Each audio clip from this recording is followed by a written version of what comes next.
नमस्कार विद्यार्थी मित्रांनो, मी देवा जाधव युनिक अकॅडमी पुणे. विद्यार्थी मित्रांनो, पॅरा ऑलिम्पिक स्पर्धा या पॅरा ऑलिम्पिक स्पर्धेच्या संदर्भातली महत्वपूर्ण जी काय माहिती आहे ती महत्वपूर्ण माहिती आपल्याला पाहिजे आहे. बघा, ऑलिम्पिक स्पर्धा आणि पॅरा ऑलिम्पिक स्पर्धेमध्ये फरक आहे. आता ऑलिम्पिक स्पर्धा ऑलरेडी झाली, त्याचा व्हिडिओ आपण बनवलेला आहे, तो तुम्ही पाहिला पण असेल. मग आता पॅरा ऑलिम्पिक स्पर्धा जी झाली, त्या पॅरा ऑलिम्पिक स्पर्धा म्हणजे काय तरी या ठिकाणी एक लक्षात घ्या, शारीरिक दृष्ट्या अपंगत्व असणाऱ्या खेळाडूसाठी स्पर्धा. इथे शब्द काय म्हणलंय, शारीरिक दृष्ट्या अपंगत्व असलेल्या खेळाडूची ही स्पर्धा असं म्हटलेलं आहे. दिव्यांग खेळाडू जे असतात त्यांच्यासाठीची स्पर्धा आहे. आणि इथं आपण काय म्हणलं, ऑलिम्पिक स्पर्धा नाही, पॅरा ऑलिम्पिक स्पर्धा. दर ही किती वर्षांनी होते? 4 वर्षांनी होते. दर किती वर्षांनी होते? 4 वर्षांनी. अपंगत्व असणारी, दिव्यांगत्व असल्याची ही पॅरा ऑलिम्पिक स्पर्धा आहे, जी 4 वर्षांनी होत असते. जेथे ऑलिम्पिक स्पर्धा होते त्याच ठिकाणी पॅरा ऑलिम्पिक स्पर्धा होते, हे पण वाक्य खूप महत्वाचे. मग या वर्षीची ऑलिम्पिक स्पर्धा पॅरिस या ठिकाणी झाली, फ्रान्स देशामध्ये झाली. आणि पॅरा ऑलिम्पिक स्पर्धा देखील या ठिकाणी पॅरिस या ठिकाणी झाली, म्हणून पॅरिस पॅरा ऑलिम्पिक स्पर्धा असं या ठिकाणी याला देखील म्हणलेलं आहे. त्यानंतर बघा, सगळ्यात महत्वाचा म्हणजे प्रश्न असाही, 2024 ची पॅरा ऑलिम्पिक स्पर्धा. आता प्रश्न काय विचारले जाते लक्षात घ्या, ऑलिम्पिक स्पर्धा विचारली का पॅराऑलिम्पिक? पॅरा हा शब्द आला की पॅरा ऑलिम्पिक स्पर्धा जी आहे या ठिकाणी लक्षात घ्या, ही कितव्या क्रमांकाची? 17व्या क्रमांकाची आहे. कितव्या क्रमांकाची पॅरा ऑलिम्पिक स्पर्धा? 17व्या क्रमांकाची आहे. 28 ऑगस्ट 2024 ते 8 सप्टेंबर 2024 दरम्यान ही स्पर्धा पार पडली.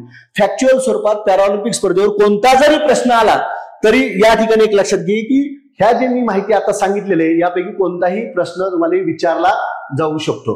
मग आता यात लक्षात घ्या, पॅरा ऑलिम्पिक स्पर्धेच्या संदर्भातले काय काय महत्वाचे मुद्दे, यातल्या प्रत्येक घटनेवर तुम्हाला एक एक प्रश्न विचारला जाऊ शकतो, कोणताही प्रश्न विचारला जाईल.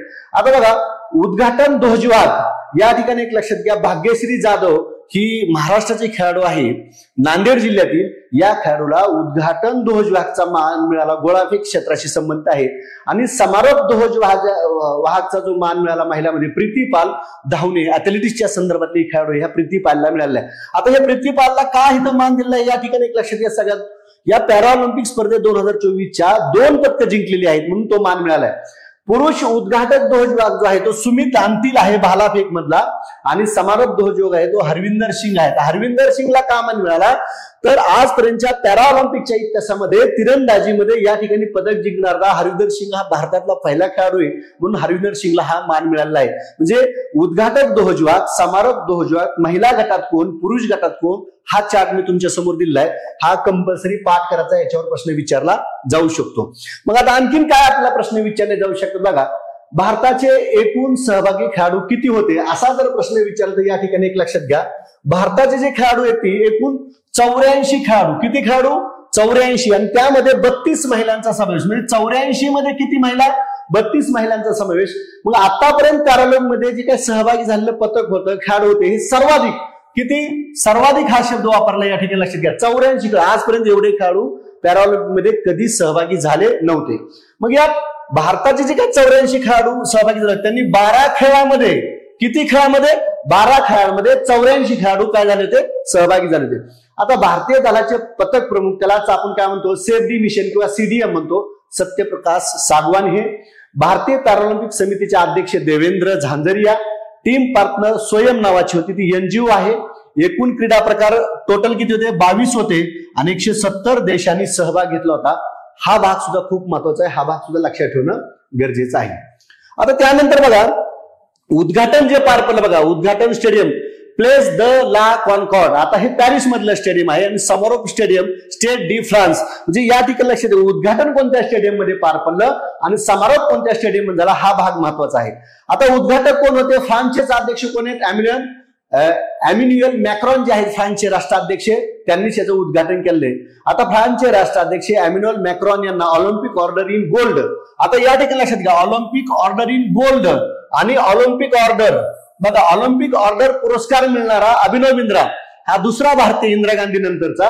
पण इथे काय म्हणले? Olympic order in gold. In gold हा शब्द आला की त्याचं उत्तर काय? एम्युन्युअल मॅक्रॉन.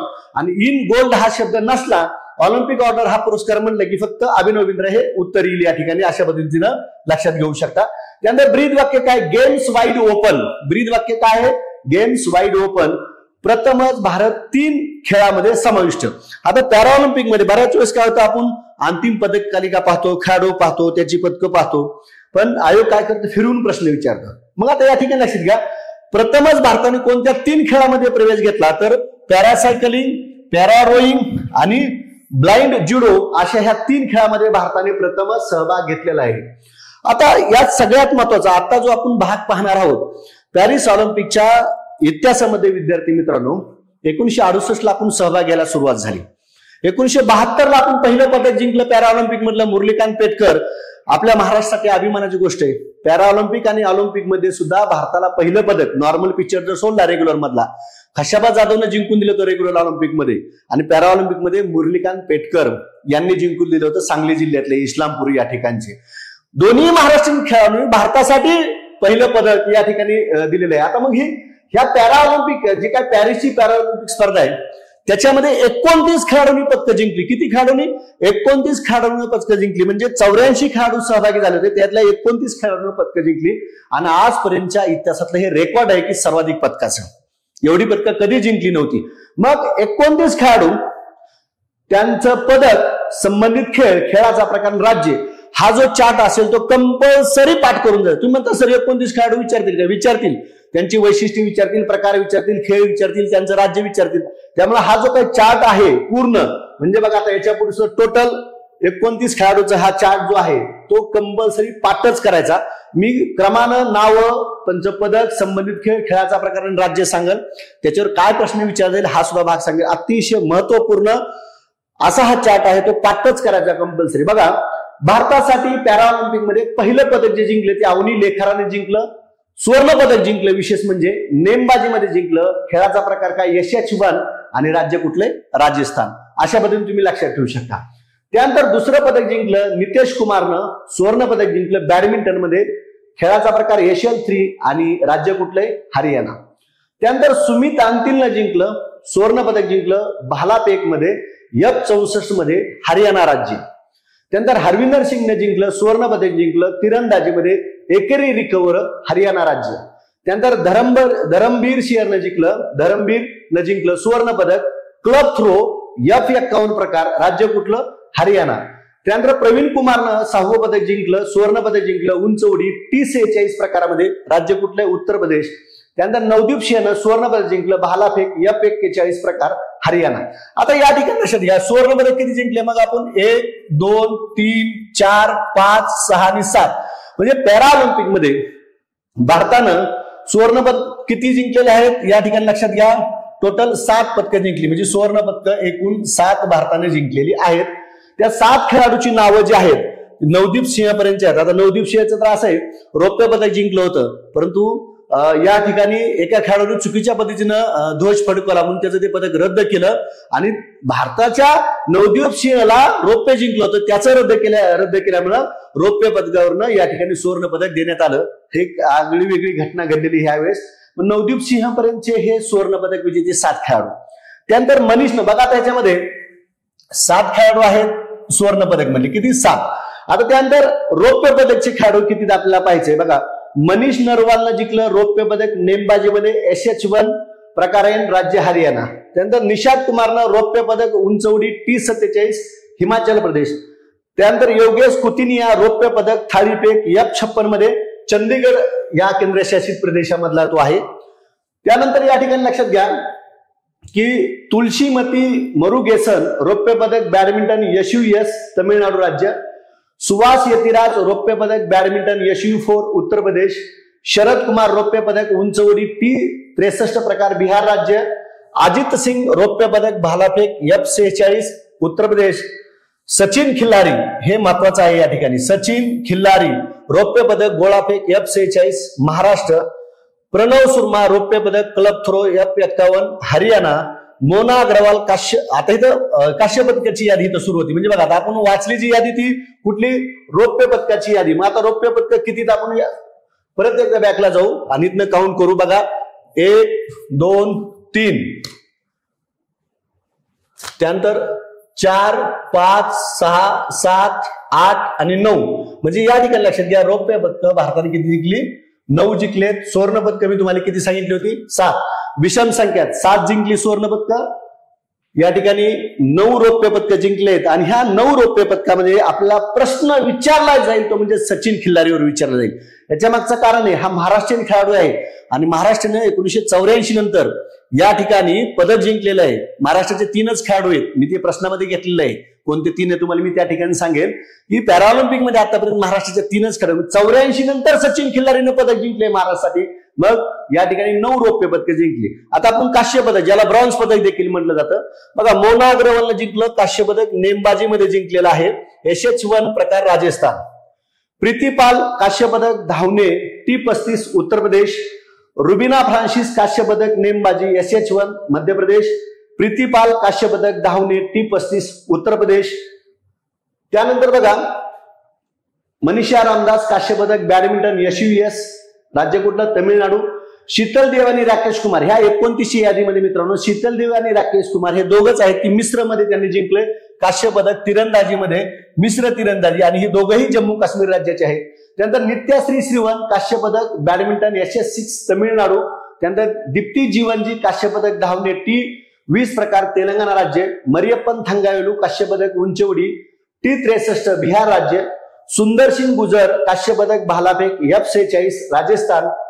कपिल परमार काश्य पदक जुडो, जुडो मधलं हे भारताचं पहिलं पदक आहे J1 प्रकारामध्ये मध्य प्रदेश. होकातो होजे सेमा काश्य पदक गोळाफेक F57 नागालँड राज्याचा ईशान्येकडे हा पहिला खेळाडू आहे. सिमरन शर्मा काश्य पदक धावणे T12 उत्तर प्रदेश. असे हे 29 खेळाडू. आता बघा याच्यामध्ये मग काश्य पदकाचं आपल्याला काउंटिंग करायचे. बघा ही एक आहे, 2 3 4, त्यानंतर 5 6 7 8 9 10 11 12 आणि 13. मग या ठिकाणी एक लक्षात घ्या की महाराष्ट्रानं जी काही काश्य पदकं जिंकलेत ती 13 जिंकलेत, रौप्य पदकं 9 जिंकलेत आणि याच्यापूर्वी सुवर्ण पदकं मी किती सांगितली होती? 7. मग इथे क्लिअर करा, 7 सुवर्ण पदकं, 9 रौप्य पदकं आणि 13 ब्रॉन्झ म्हणजे काश्य पदकं जिंकलेत. म्हणजे ह्या विषम संख्यात लक्षात ठेवायचं सोपे, 7 9 13 अशा पद्धतीने आपण टोटल 29 पदकं जिंकलेत. आणि या ठिकाणी बघा प्रीतीपाल हिने इथं प्रीतीपाल काश्य पदक जिंकले. धावण्यामध्ये ॲथलेटिक्समध्ये 2दा डबल पदक जिंकणारी ती या ठिकाणी पॅराऑलिम्पिक मध्ये खेळाडू आहे. अशा पद्धतीने हा पूर्ण चार्ट तुम्हाला स्क्रीनशॉट मारायचा असेल तर मी पूर्ण स्क्रीनच्या साईडला ठरलेलं आहे, तुम्ही या ठिकाणी स्क्रीनशॉट मारून घेऊ शकता. पूर्ण 29 खेळाडूची यादी, त्यांचं राज्य आणि प्रकार या ठिकाणी मी दिलेला आहे. आता त्यानंतर या ठिकाणी लक्षात घ्या, आपल्याला जो पुढला भाग पाहायचा आहे ज्याच्यावर प्रश्न विचारला जाईल असं मी विधान केलं होतं. आपल्या महाराष्ट्रासाठी अभिमानाची गोष्ट आहे की सचिन खिल्लारी यांनी, महाराष्ट्राचे हे जे खेळाडू आहेत सचिन खिल्लारीनं या ठिकाणी गोळाफेकच्या F46 या प्रकारामध्ये, खेळ कोणता? गोळाफेक, रौप्य पदक पटकावलं. तो महाराष्ट्रातील आहे. 16.32 मीटरचा थ्रो फेकला. कितीचा? 16.32 मीटरचा थ्रो फेकला. डिटेलमध्ये आपल्याला सचिन खिल्लारी बद्दल माहिती असणं गरजेचं आहे. 1984 नंतर भारताने 40 वर्षांनंतर गोळाफेकमध्ये पदक जिंकलं. दुसरा पुरुष तर एकूण 3रा खेळाडू ठरला. सचिन F46 कॅटेगरीत इतका लांब थ्रो फेकणारा पहिला आशियाई खेळाडू ठरला. किती लांब? 16.32 मीटर थ्रो फेकलेला आहे. हा आकडा लक्षात ठेवायचा, 16.32 मीटर. सचिनच्या आधी जोगिंदर सिंह आणि दीपा मलिक या दोघांनी ही कामगिरी केली होती. सचिन खिल्लारी सांगली जिल्ह्यातील तालुका आटपाडी गाव करगणीचा आहे. मग जो उल्लेख केला मी, ऑलिम्पिक आणि पॅराऑलिम्पिक मध्ये पदक जिंकणारे भारतासाठी दोन्ही खेळाडू जर तिकडे खशाबा जाधव सातारा जिल्ह्यातले आणि इकडे सांगली जिल्ह्यातले कोण? सचिन खिल्लारी. अशा पद्धतीने लक्षात ठेवू शकता सचिन खिल्लारी बद्दल. आता अंतिम पदक तालिकेवर प्रश्न विचारला जातो. पॅराऑलिम्पिकच्या अंतिम पदक तालिका बघा, आजपर्यंतच्या इतिहासात जर तुम्ही गेल्या वेळची काय टोकियो ऑलिम्पिक झाली होती 2021 ला झाली होती कोरोनामुळे, तिथं आपला पदक तालिकेमध्ये भारतात स्थान 24 होतं. भारतात स्थान त्यावेळेस टोकियोमध्ये किती होतं? 24 होतं. आणि आता तुम्ही पॅरिस मध्ये जर बघितलं या ठिकाणी भारताचं स्थान किती आहे? 18वं स्थान आहे. हे महत्वाचं या ठिकाणी लक्षात घ्या. मग आता या अंतिम पदक तालिकेमध्ये चीन देशानं सर्वाधिक 220 पदकं जिंकली. किती? 220 पदकं जिंकल्यात. ब्रिटननं किती जिंकलेले आहेत? 124 जिंकलेत. अमेरिकेनं किती पदकं जिंकलेत? 105 पदकं जिंकलेत. आणि भारतानं किती जिंकलेले आहेत? 29. मग आता लक्षात घ्या, चीननं 94 सुवर्ण, 76 रौप्य आणि 50 काश्य पदकं जिंकलेत. ब्रिटननं 49 सुवर्ण, 44 रौप्य, 31 काश्य पदकं जिंकलेत. अमेरिकेनं 36 सुवर्ण, 42 रौप्य, 27 काश्य असे एकूण 105 जिंकलेत आणि भारतानं सुवर्ण पदक 7 जिंकलेत, रौप्य पदक 9 जिंकलेत आणि काश्य पदक 23 जिंकलेत. आज ती एकूण 29 आतापर्यंतच्या 17 पॅरा ऑलिम्पिक स्पर्धा झाल्या. 17वी स्पर्धा या वर्षीची रेकॉर्ड आहे की आजपर्यंत भारताने एवढी पदकं कधीही जिंकली नव्हती. रेग्युलर ऑलिम्पिक मध्ये आपण 117 पदकाचं खेळाडू पदक पाठवलं होतं, तिथं आपल्याला फक्त 6 पदकं मिळाली आणि इथं 84 मध्ये आपल्याला किती मिळाले आहेत? 29 पदकं मिळाली. फक्त प्रश्न ऑलिम्पिक स्पर्धेचा विचारलाय का पॅरा ऑलिम्पिक स्पर्धेचा विचारलाय, हा भाग लक्षात राहणं खूप महत्वाचं आहे. आता या ठिकाणी बघा, दुसरा एक असा चार्ट आहे ज्याच्यावर प्रश्न विचारला जाईल, कोणत्या खेळामध्ये भारतीय खेळाडूंनी किती पदकं जिंकली 29 मध्ये ते आपल्याला पाहिजे. बघा, ॲथलीट्स मध्ये भारताने एकूण 14 पदकं जिंकली, बॅडमिंटन मध्ये भारताने 5 जिंकली, नेमबाजीमध्ये भारताने 4 जिंकली, तिरंदाजीमध्ये भारतानं 2 जिंकली आणि जुडो मध्ये भारताने 1 जिंकलं. आता ऍथलेटिक्स मध्ये 4 सुवर्ण, 6 रौप्य, 7 काश्य अशी 17. बॅडमिंटन मध्ये 1 सुवर्ण, 2 रौप्य पदक, काश्य पदक 2 आणि एकूण 5 असे जिंकलेत. नेमबाजीमध्ये 1 जिंकलंय, इथं रौप्य पदक देखील 1 जिंकलंय, काश्य पदक 2 जिंकल्यात, एकूण 4 आहेत. तिरंदाजीमध्ये 1 सुवर्ण जिंकलंय, 0 रौप्य, 1 काश्य अशी एकूण 2 आहेत आणि जुडोमध्ये 0 सुवर्ण, 0 रौप्य आणि काश्य किती जिंकले? 1 असे टोटल 1 आहे. आता बघा, मी प्रत्येक वेळेस सांगत असतो की तुम्ही व्हिडिओ कुठनं पाहता, कुठल्या जिल्ह्यातनं, कुठल्या तालुक्यातनं, कुठल्या गावातनं, ते कमेंट बॉक्समध्ये टाकायचं. आणि तुम्हाला ह्या पॅराऑलिम्पिकची किंवा पूर्ण ऑलिम्पिक आणि पॅराऑलिम्पिकची जर फाईल पाहिजे असेल तर बघा, मी एक नंबर देतो स्क्रीनवर, 86 052 33 344 या क्रमांकावर तुम्ही हाय करायचं. तुम्हाला पॅरिस ऑलिम्पिक आणि ऑलिम्पिक स्पर्धेची फाईल मिळून जाईल. डबल सांगतो, 86052333 3 वेळेस 33 आणि 44 हा नंबर आहे. या नंबरवर तुम्ही हाय केल्यावर तुम्हाला या ठिकाणी पॅराऑलिम्पिकची फाईल मिळून जाईल, पीडीएफ स्वरूपातली फाईल तुम्हाला मिळून जाईल. मग कोणत्या खेळात किती पदकं जिंकली? मग 17, 5, 4, 2, 1 जर काउंट केलं तर त्याची बेरीज किती होती? 29 होत आहे. आता या ठिकाणी सगळ्यात महत्वाचा हा चार्ट आहे बघा. पॅरा ऑलिम्पिक मध्ये आतापर्यंतची पदक तालिका म्हणजे भारताने आतापर्यंत आपण 68 ला सहभाग सुरू केला, परंतु पहिलं पदक आपण 1972 ला जिंकलं. त्यावेळेस आपल्याला फक्त 1 पदक मिळालं होतं मुरलीकांत पेटकरच्या माध्यमातून. 84 ला आपल्याला 4 पदकं मिळाली, 2004 ला 2 मिळाली, 2012 ला फक्त 1च पदक मिळालं, 2016 ला 4 मिळाली, 2021 ला 19 मिळाली आणि 2024 ला 29 मिळाली. हा जो चढता आलेख आपण बघतोय त्यात बघा तुम्ही 21 ला 19 आणि 24 ला आपल्या 29 ही ऑलिम्पिकच्या दृष्टीनं, भारताच्या दृष्टीनं अतिशय फायद्याची गोष्ट आहे. तुम्ही जर बघितलं पदक तालिकेत आपण पहिल्यांदा 20 मध्ये आलेलो आहेत, पहिल्या 20 मध्ये पहिल्यांदा आपण भारतानं ही कामगिरी केलेली आहे. त्यानंतर बघा ज्या काही महत्वपूर्ण गोष्टी आता मुरलीकांत पेटकर यांचं घेण्यामागचं कारण आहे, जसं आपण सचिन खिल्लारी यांच्याबद्दल घेतलं तसं मुरलीकांत पेटकर यांच्याबद्दलची माहिती का पाहतोय तर जून 2024 मध्ये त्यांच्या जीवनावर आधारित चंदू चॅम्पियन नावाचा चित्रपट प्रदर्शित झाला नुकताच आणि पॅराऑलिम्पिक स्पर्धा आता नुकताच पार पडल्यात आणि पॅराऑलिम्पिक मध्ये भारताला पहिलं पदक आपल्या महाराष्ट्राच्या खेळाडूंनी मिळवून दिलं. मग त्यांच्याबद्दल माहिती पाहिजे. मुरलीकांत पेटकर बघा, पॅराऑलिम्पिक मध्ये भारताला पहिले पदक महाराष्ट्रातील मुरलीकांत पेटकर यांनी मिळवून दिले. 1972च्या हेडलबर्ग जर्मनी येथे झालेल्या स्पर्धेत 50 मीटर फ्री स्टाईल जलतरण स्पर्धेत त्यांनी हे सुवर्ण पदक पटकावलं आणि 37.33 सेकंदामध्ये या ठिकाणी हा विक्रम केला. मुरलीकांत पेटकर हे सांगली जिल्ह्यातील इस्लामपूर या ठिकाणचे आहेत आणि जून 2024 मध्ये त्यांच्या जीवनावर आधारित चंदू चॅम्पियन हा चरित्रात्मक चित्रपट प्रदर्शित झाला. चित्रपटाचे दिग्दर्शक कोण आहेत? कबीर खान आणि भूमिका कार्तिक. कोणी भूमिका केली असा प्रश्न आला तर कार्तिक आहे. दिग्दर्शक कोणी केलं तर कबीर खानने केलं. निर्माते कोणी? साजिद नादियादवाला हे निर्माते. मग मुरलीकांत पेटकर का पाहिले मी सांगितलं, पॅराऑलिम्पिक मध्ये पहिलं पदक भारतासाठी महाराष्ट्राच्या खेळाडूंनी जिंकलं आणि त्यांच्या जीवनावर आधारित ह्याच वर्षी चंदू चॅम्पियन नावाचा चित्रपट आलाय म्हणून आपण हा भाग पाहिलेला आहे. आता जे काही पॅराऑलिम्पिक स्पर्धा आहेत त्याची सुरुवात 1960 ला झाली, रोम मध्ये सुरुवात झाली. स्पर्धेचं बोध चिन्ह काय? लाल, निळा आणि हिरव्या रंगाचा समावेश करण्यात आलेला आहे. द इंटरनॅशनल पॅराऑलिम्पिक कमिटीची स्थापना करण्यात आली 1989 ला करण्यात आलेली आहे. आता बघा पॅराऑलिम्पिक स्पर्धेवर काही आपण सराव प्रश्न घेतोय. बऱ्याच विद्यार्थ्यांची मागणी असते सर डाटा झाल्यानंतर काही सराव प्रश्न घ्या जेणेकरून प्रश्न कसे विचारतात, काय विचारतात आमच्या लक्षात येईल. म्हणून याच्यावर जवळजवळ मी 25 प्रश्न तयार केले ते आपण पाहूया. आता यात बघा सगळ्यात महत्वाचा पहिला प्रश्न काय? पॅरिस पॅराऑलिम्पिक मध्ये सर्वाधिक काय म्हणलंय? पॅरिस पॅरालिम्पिकमध्ये सर्वाधिक लहान वयात भारताकडून कोणी पदक जिंकले?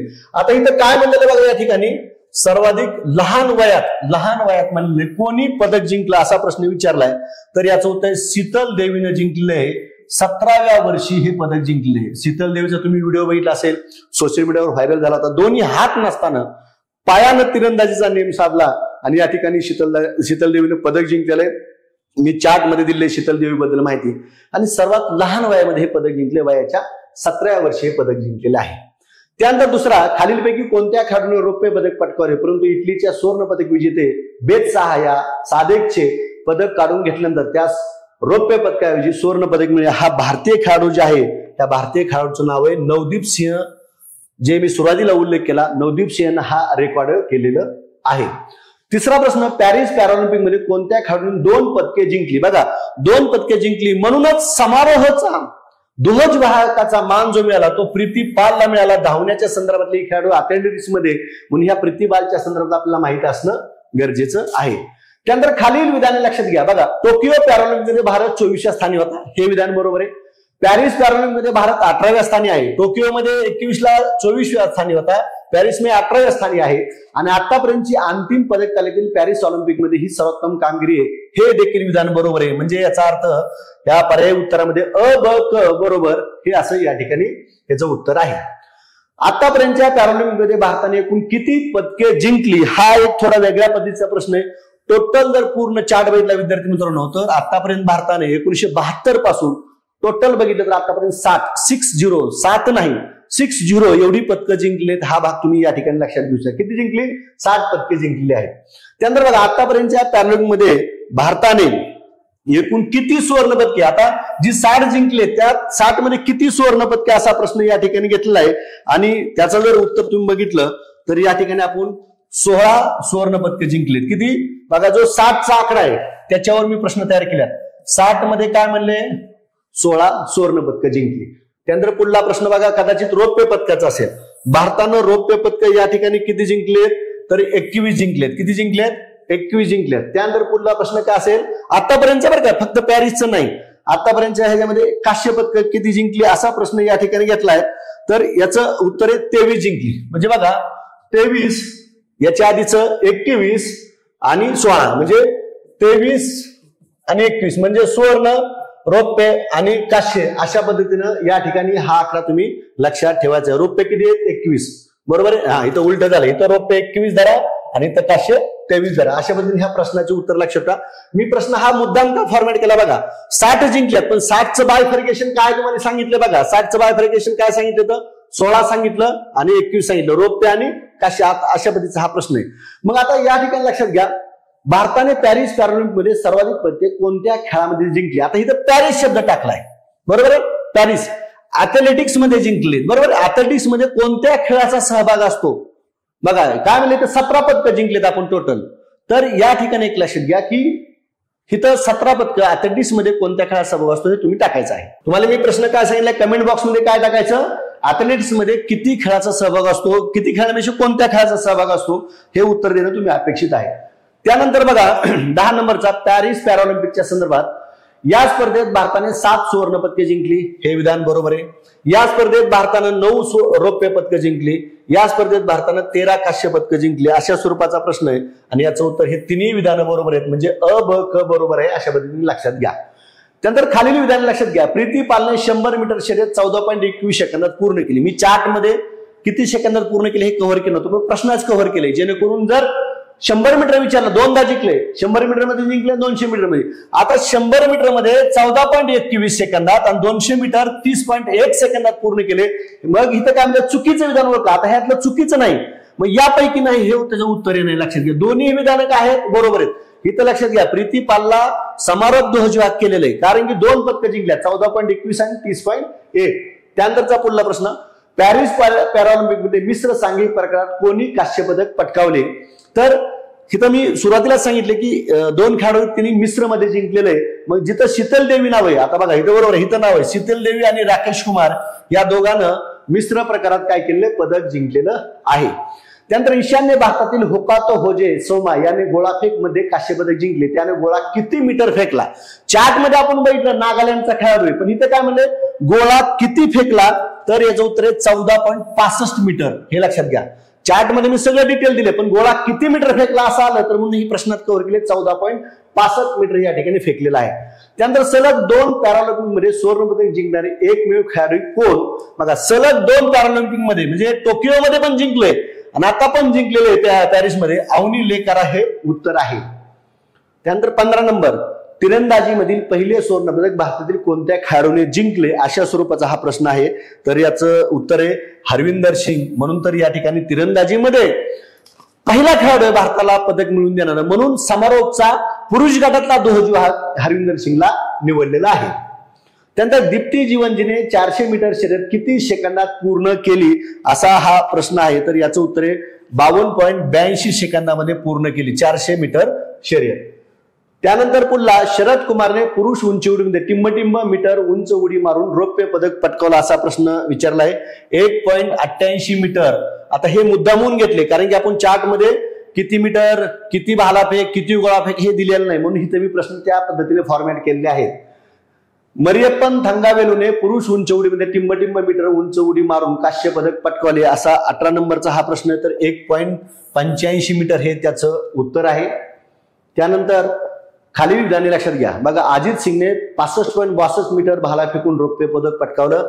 सुंदर सिंग गुजरने 64.96 मीटर भाला फेकून कांस्य पदक पटकावलं. खालीलपैकी बरोबर विधान ओळखा, असा प्रश्न आहे. तर या ठिकाणी लक्षात घ्या, दोन्ही विधानं बरोबर आहेत. अ आणि ब ही दोन्ही विधानं बरोबर आहेत. खालीलपैकी बरोबर विधान ओळखा. पुरुष क्लब थ्रो मध्ये धरमवीर याने 34.92 मीटर थ्रो केला. पुरुष क्लब थ्रो मध्ये प्रणव शर्मा याने 34.59 मीटर थ्रो केला. जुडो खेळातील भारतासाठी पहिले पदक कपिल परमारने जिंकले. प्रवीण कुमारने 2.8 मीटर उंच उडी मारून सुवर्ण पदक पटकावले. पर्यायी उत्तर, मग यात जर तुम्ही बघितलं, हा जो काही प्रश्न आहे 20 नंबरचा, त्याचं उत्तर आहे चारही विधानं बरोबर आहेत. मुद्दामून विधानं सगळी बरोबर असणार काय, जेणेकरून तुमच्यासमोर समजा एखाद्या मी 34.54 टाकलं तर तुम्ही म्हणणार सर मग किती फेकला होता, ते स्पष्टीकरण देण्यापेक्षा मी डायरेक्ट सगळी विधानं बरोबर असणारा प्रश्न या ठिकाणी टाकलेला आहे. ही चारही विधानं बरोबर आहेत. त्यानंतर बघा, महाराष्ट्रातील किती खेळाडूंनी आतापर्यंत पॅरालिम्पिक मध्ये पदकं जिंकलेली आहे, जो आपण सुरुवातीला भाग चर्चित केला होता. तर बघा, 3 खेळाडूंना आतापर्यंत पॅरालिम्पिक मध्ये महाराष्ट्राच्या पदकं जिंकले, 3 खेळाडू. त्यानंतरचा पुढला प्रश्न आहे, पॅरालिम्पिक मध्ये खालीलपैकी महाराष्ट्रातील कोणत्या खेळाडूंनी पदक जिंकले. मग आता 3 कोणते ते पाहिजे. आता जिंकले नाही असं म्हटलंय, मग खशाबा जाधवने रेग्युलर ऑलिम्पिक मध्ये जिंकले, पॅरामध्ये जिंकले का नाही. मग पॅरामध्ये जिंकले 3 कोण आहेत बघा, मुरलीकांत पेटकर, भीमराव केसरकर आणि सचिन खिल्लारी. 3 महाराष्ट्रीयन खेळाडू कोण, मुरलीकांत पेटकर, भीमराव केसरकर 84 मध्ये जिंकलेलं आणि सचिन खिल्लारी. मुरलीकांत पेटकर 72चे आहेत, भीमराव केसरकर 84च्या वेळेस आणि सचिन खिल्लारीने 2024च्या वेळेस. त्यानंतर पॅरालिम्पिक मध्ये खालीलपैकी कोणत्या खेळाडूने गोळाफेक, बघा गोळाफेक मध्ये पदक जिंकलं, भालाफेक मध्ये जिंकलं आणि थाळीफेक मध्ये जिंकलं. अशा वेगवेगळ्या खेळामध्ये अनुक्रमे रौप्य आणि राहिलेल्या 2 खेळामध्ये कांस्य पदक जिंकणारा एकमेव खेळाडू जोगिंदर सिंग बेदी 1984 मध्ये या ठिकाणी या खेळाडूने काय केलंय, रेकॉर्ड केलेलं आहे. टिंबटिंब या वर्षी भारताने सर्वप्रथम पॅरालिम्पिक मध्ये सहभाग घेतला. 1968 मध्ये या ठिकाणी भारताने काय केलंय, सहभाग घेतलाय, पण 72 ला आपण पदक जिंकलं. आणि शेवटचा प्रश्न विद्यार्थी मित्रांनो, 1972 मध्ये भारताने पॅरालिम्पिक मध्ये पहिल्यांदा पदक जिंकले, त्यावेळेस भारताच्या पदक तालिकेत कितवा क्रमांक होता, असं या ठिकाणी प्रश्न विचारला. हा मुद्दामून अवघड स्वरूपातला घेतलाय, कारण की आता पदक तालिकेत जर आपण बघितलं तर आपला क्रमांक 2024 ला 18वा आहे. मगाच म्हटलं मी तुम्हाला 20 मध्ये, पहिल्या 20 मध्ये येण्याची ही पहिल्यांदाच वेळ आहे. त्यावेळेस आपलं स्थान, त्यावेळेस मध्ये कधी ज्यावेळेस पहिलं पदक जिंकलं 72 ला मुरलीकांत पेटकरनं, त्यावेळेस आपण 25व्या स्थानावर होतो. आता भारत कितव्या स्थानावर आहे, 18 स्थानावर आहे. विद्यार्थी मित्रांनो, पॅराऑलिम्पिकच्या स्पर्धेच्या संदर्भातली महत्वपूर्ण एक्झाम ओरिएंटेड जी काही माहिती आहे, ती सगळी माहिती मी तुम्हाला या ठिकाणी दिली आहे. तुम्हाला हा व्हिडिओ कसा वाटला या संदर्भातलं निश्चितच तुम्ही कमेंट बॉक्समध्ये कमेंट करा, असे सगळ्यांना मी आवाहन करतो आणि या ठिकाणी थांबतो. धन्यवाद.